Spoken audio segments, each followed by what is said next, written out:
ಈಗ ಏನು ನಮ್ಮ ಮಂಜುಳಾ ಹೆಣ್ಣುಮಗಳು ಮಾತಾಡಿದ್ನು, ಆಕೆಗೆ ಆಗಿರ್ತಕ್ಕಂಥ ನೋವು ಏನಂತ ನಿಮ್ಮ ಮುಂದೆ ತೋಡ್ಕೊಂಡ್ರು. ಆಯಮ್ಮನಿಗೇನು ಜಾತಿ ನಿಂದನೆ ಮಾಡಿದ್ದಾಳೆ, ದೌರ್ಜನ್ಯ ಮಾಡಿ ದಬ್ಬಾಳಿಕೆ ಮಾಡಿದ್ದಾಳೆ, ಆದರೂ ಆಯಮ್ಮ ತಿನ್ನುವಂಥ ಅನ್ನಕ್ಕೆ ಮಣ್ಣಕ್ಕೆ ಬಂದಿದ್ದಾಳೆ. ಯಾರು? ಮಧುಮಾಲ, ಹಿಂದುಳಿದ ವರ್ಗಗಳ ಕಲ್ಯಾಣ ಇಲಾಖೆ ತಾಲೂಕು ಅಧಿಕಾರಿಯಾಗಿರ್ತಕ್ಕಂಥ ಮಧುಮಾಲ. ಈಕೆಗೆ ಭಾಳ ದುರಂಕಾರಿ ವರ್ತನೆ ಇದೆ.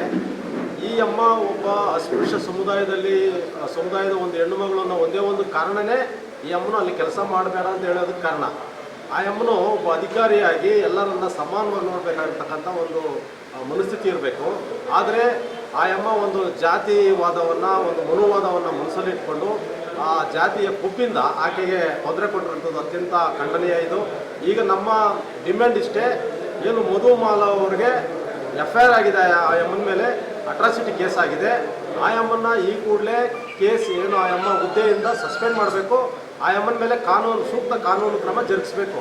ಆಮೇಲೆ ಏನು ಈ ಕಂಪ್ಲೇಂಟ್ ಕೊಡಕ್ಕೆ ಹೋದಂಥ ಸಂದರ್ಭದಲ್ಲಿ DCR ಶೆಲ್ಲಲ್ಲಿರ್ತಕ್ಕಂಥ DVSP ರಮೇಶ್ ಅವರು ಏನು ಅವರ ಜವಾಬ್ದಾರಿಯನ್ನು ಪ್ರಾಮಾಣಿಕವಾಗಿ ಮಾಡ್ದೇನೆ ಯಾರು ಕಂಪ್ಲೇಂಟು ತಗೊಂಡು ಹೋದವ್ರ ಮೇಲೇ ದೌರ್ಜನ್ಯ ಮಾಡಿರುವಂಥದ್ದು, ಮತ್ತು ನೀವು ಒಳಗಡೆ ಬಂದರೆ ನಿಮ್ಮ ಮೇಲೇ FIR ಹಾಕಿ ಒಳಗಡೆ ಕಳಿಸ್ತೀನಿ ಅಂತೇಳಿ ಅವರು ನಡ್ಕೊಂಡಿರ್ತಕ್ಕಂಥ ನಡವಳಿಕೆ ಅತ್ಯಂತ ಇದು ಭಾಳ ಖಂಡನೀಯ.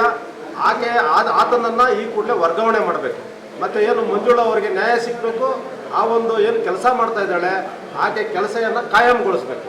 ಇಷ್ಟೇ ನಮ್ಮ ಉದ್ದೇಶ. ಇಲ್ಲಿ ಏನು ಭ್ರಷ್ಟಾಚಾರದಲ್ಲಿ ಮುಳುಗೋಗಿದ್ದಾರೆ ಕೆಲವು ಪೊಲೀಸ್ ಇಲಾಖೆ ಮತ್ತು ಸಮಾಜ ಕಲ್ಯಾಣ ಇಲಾಖೆ, ಇತರ ಏನು ಆರೋಗ್ಯ ಇಲಾಖೆಯಲ್ಲಿ ಇವನ್ನೆಲ್ಲ ವರ್ಗಾವಣೆ ಮಾಡಿ ರಾಮನಗರದ ಬಡವರಿಗೆ, ನಿರ್ಗತಿಕರಿಗೆ, ಏನು ರೈತರಿಗೆ ಒಂದು ಜವಾಬ್ದಾರಿಯಿಂದ ಪ್ರಾಮಾಣಿಕವಾಗಿ ಕೆಲಸ ಮಾಡುವಂಥ ಅಧಿಕಾರಿಗಳನ್ನು ಈ ತಾಲೂಕಿಗೆ ಹಾಕಬೇಕು ಅನ್ನೋಂಥದ್ದು ನಮ್ಮ ಒತ್ತಾಯ. ನಾನು 5 ವರ್ಷದಿಂದ ಕೆಲಸ ಮಾಡ್ತಾಯಿದ್ದೀನಿ. ಮಾದರಿ ಹಾಸ್ಟೆಲ್ ಕುಂಬಾಪುರ ಗೇಟು DC ಮನೆ ಹತ್ರ. ಆ ಹಾಸ್ಟೆಲ್ 5 ವರ್ಷದಿಂದ ಮಾಡ್ತಿದ್ದಾಗ ಇವಾಗ 2ನೇ ತಾರೀಕು ಅಕ್ಟೋಬರ್ 2ನೇ ತಾರೀಕಲ್ಲಿ ಸಾಕಮ್ಮ ಮೇಡಮ್ ಬಂದು ಕೆಲಸ ಬರಬೇಡಪ್ಪ ಅಂತ ಹೇಳಿದ್ರು. ಯಾಕೆ ಮೇಡಮ್, ನಾನು ಏನು ತಪ್ಪು ಮಾಡಿದ್ದೀನಿ ಅಂತ ಅವ್ರನ್ನೂ ಕೇಳಿದೆ. ಇಲ್ಲ, ನೀನು ಕೆಲಸಕ್ಕೆ ಬರಬೇಡ, ನನಗೆ ಗೊತ್ತಿಲ್ಲ, ಮಧುಮಾಲ ಮೇಡಮ್ ಕೇಳು ಅಂತ ಹೇಳಿದರು. ಆಯ್ತು ಅಂತ ನಾನು ಆದರೂ ಕೆಲಸ ಮಾಡ್ತಾನೆ ಇದ್ದೆ. ಕೆಲಸ ಮಾಡ್ತಿದ್ದಾಗ 3ನೇ ತಾರೀಕಲ್ಲೂ ಬರಬೇಡ ಅಂದರು. ಇನ್ನು 2 ದಿವಸ ಕೂಲಿ ಬಿಸಾಕ್ತೀನಿ, ಬರಬೇಡ ಅಂದರು ವಾರ್ಡನ್.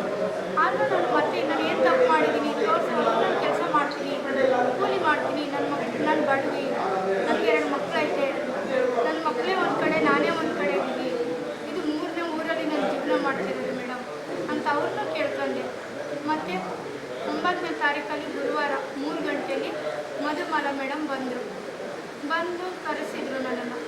ರಮೇಶ್ ಅವ್ರ ಕೈಲಿ ರಮೇಶ್ ಮಂಜುಳಂ ಕರಿ ಅಂತ ಕರೆಸಿದ್ರು.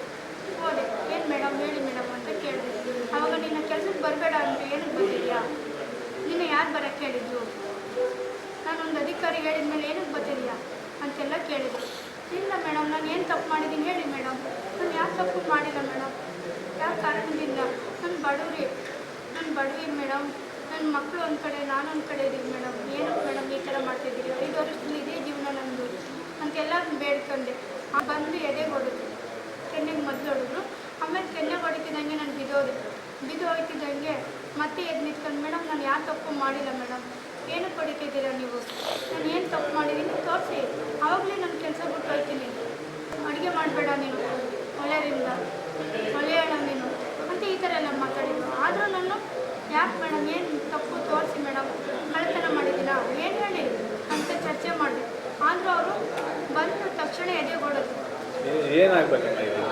ನನಗೆ ಕೆಲಸ ಬೇಕು, ಕೆಲಸಕ್ಕಿಂತ ಮೇನು ನನಗೆ ನ್ಯಾಯ ಬೇಕು. ಕೆಲಸ ಹೋಗಲಿ, ನಾನು ಎಲ್ಲಾದರೂ ಗುಚ್ಚ ಬೇಡಾದರೂ ತಿಂತೀನಿ ಅನ್ನೋ ಕೆಪಾಸಿಟಿ ಇಟ್ಟಿದ್ದೀನಿ. 4 ಮನೆ ಪಾತ್ರೆ ತೊಳಿತೀನಿ, ನನಗೆ ಹೊಡೆದಿರೋದು, ನನ್ನ ಜಾತಿ ಬಗ್ಗೆ ಮಾತಾಡಿರೋದು, ನನಗೆ ನ್ಯಾಯ ಬೇಕು ಸರ್, ನಿಮ್ಮಿಂದ ನ್ಯಾಯ ಬೇಕು. ಅಲ್ಲಿ ಯಾರು ನನ್ನ ಕಡೆ ಸಾಕ್ಷಿ ಹೇಳ್ತೀವಿ ಅನ್ನೋದನ್ನ ಮುಚ್ಚಾಕ್ಸವ್ರೆ. ಆದ್ದರಿಂದ ನಾನು ನಿಮ್ಮನ್ನು ಕೇಳ್ತಿದ್ದೀನಿ, ನನಗೆ ನ್ಯಾಯ ಕೊಡಿಸಿ ಸರ್. ಮಂಜು.